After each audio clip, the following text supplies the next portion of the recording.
Bonjour à tous. Aujourd'hui, nous allons voir comment simuler une expérience aléatoire pour calculer une probabilité. Pour déterminer une probabilité, on peut simuler une expérience aléatoire, voir un résultat et conclure alors de la probabilité. Je rappelle qu'une expérience aléatoire est une expérience dans laquelle intervient le hasard. Et une probabilité, c'est la chance qu'un événement se produise. On a deux dés équilibrés, un rouge et un vert. Les deux faces des dés sont numérotées de 1 à 6. On lance les dés, on additionne les nombres obtenus.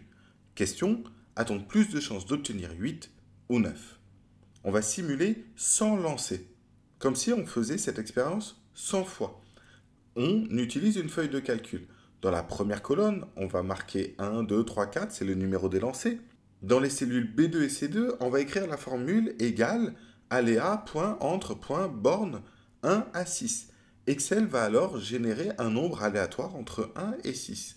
Enfin, dans la cellule D2, on a simplement effectué la somme, soit en faisant égal B2 plus C2, soit en utilisant la formule somme. On sélectionne les cellules B2 à D2 en cliquant sur le petit carré noir, on étend le tout jusqu'à la ligne 101. Comme ça, on va avoir 100 simulations. C'est comme si on avait lancé le dé 100 fois.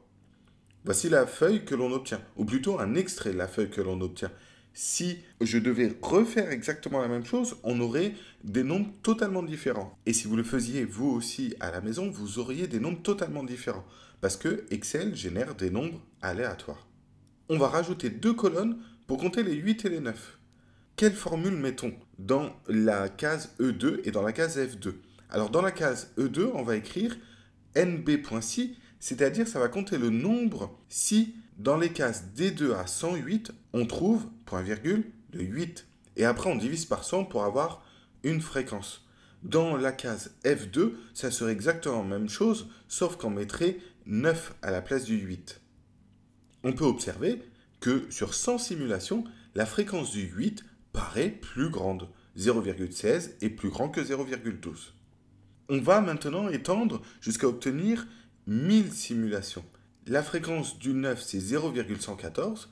La fréquence du 8, c'est 0,143. Par simulation, on peut en conclure qu'on a plus de chances d'obtenir 8 que 9.